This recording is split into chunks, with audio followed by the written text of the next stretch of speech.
Hello, Mr. Johnson. Thank you very much for taking some time to speak with me today. Yeah, not a problem. Happy to talk to you, Sam.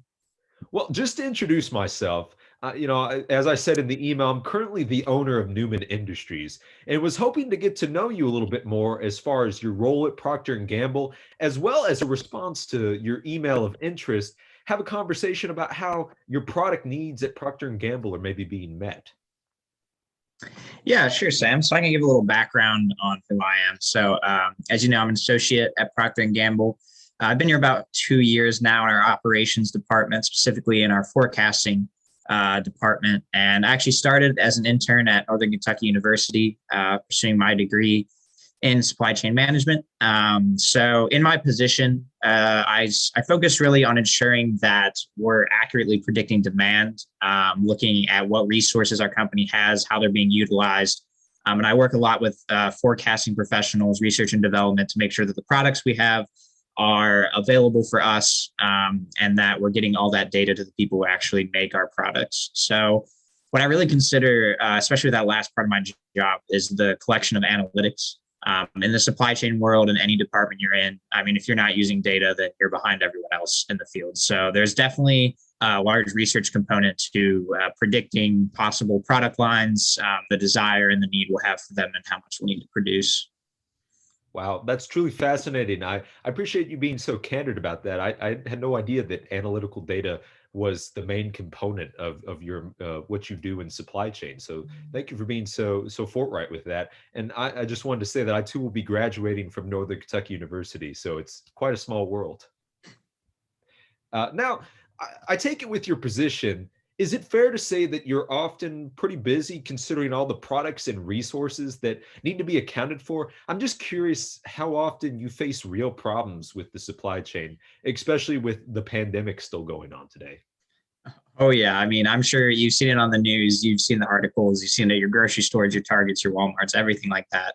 I mean, the pandemic has affected the world of supply chain drastically these last few years, and P&G, we're not exempt from that. Even though we have really basic products like deodorants, soaps, everything from paper towels, which you might not see missing in your local grocery store right now. I mean, just like any other business, we have some problems right now with some of our products. I mean, managing our supply, ensuring there's enough in stock, certain regions to meet the sales of our consumers. And that's something we're fixing fairly efficiently, I'd say, now that we're down the line, getting more used to the circumstances we're in. But it's definitely not an immediate fix, not at P&G, not at anywhere in the industry. No, I imagine not. I'm sure it takes quite a bit of an effort to work past all those supply chain issues created by the pandemic that we're seeing, especially in grocery stores, which definitely pertains to a lot of Procter& and Gamble's products that they have. So I definitely know where you're coming from. So in your role, I know you touched base on how research is such a big component to the success of the supply chain. Do you often do research into new products, maybe how they might perform, or possibly strong opportunities that Procter and Gamble might want to explore and take part in general? Yeah, so primarily with product research and development, our R&D department, this would fall under that division. I work really closely with them because we are a big part of that research aspect. While research and development is more focused on, finding new products, creating new products, always innovating where they can.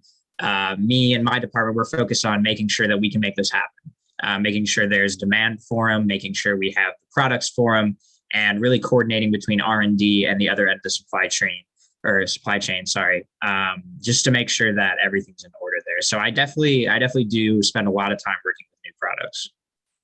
Great, great. So let's say you do find this need that you need to fill in the market, and you're presented with an opportunity to maybe find or possibly through Procter and Gamble create a product that fills that need.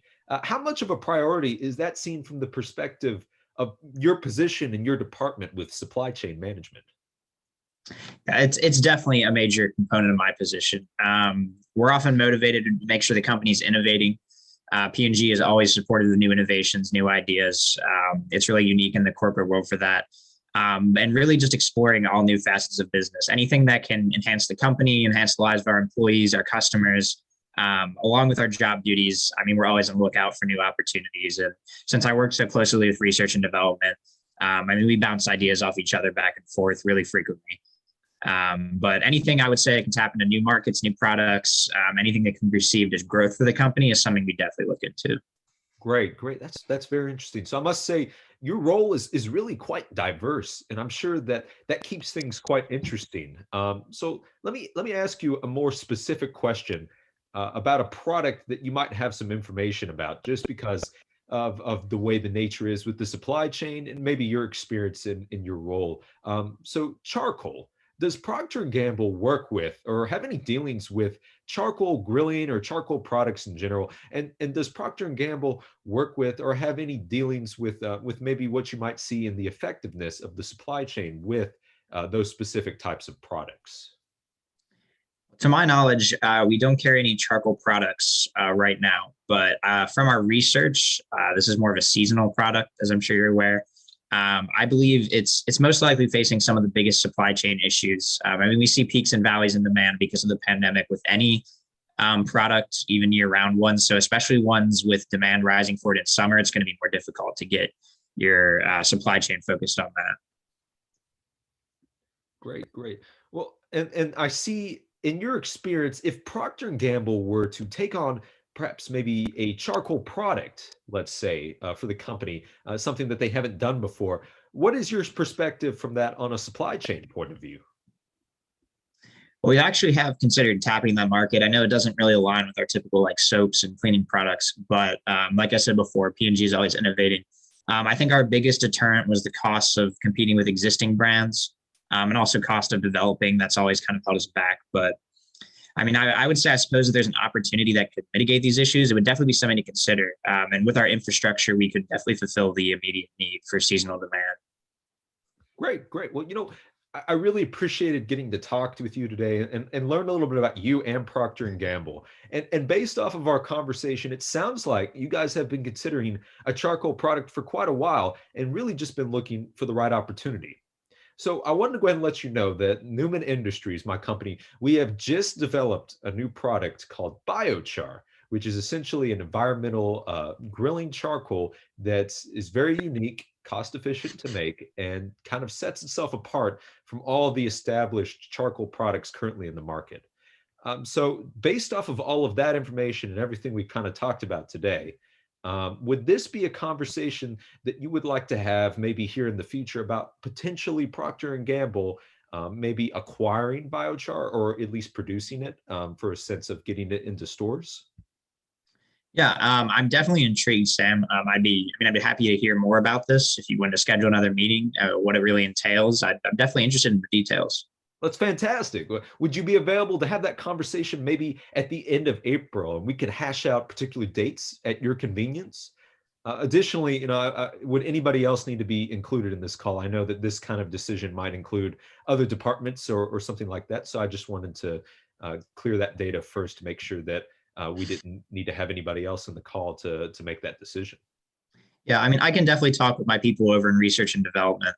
This is definitely more up their alley. But I mean, like I said, we deal with new products a lot in forecasting department. So I think we can definitely meet one on one and I can kind of convey the details to them from there. But I am available the week of April 20th. I can definitely make some time for that. Fantastic. Well, I got to say, it was really great speaking with you today, Mr. Johnson. And thank you so much for meeting with me. I look forward to speaking with you again about this opportunity soon. Yeah, thank you, Sam. It was great to speak with you too.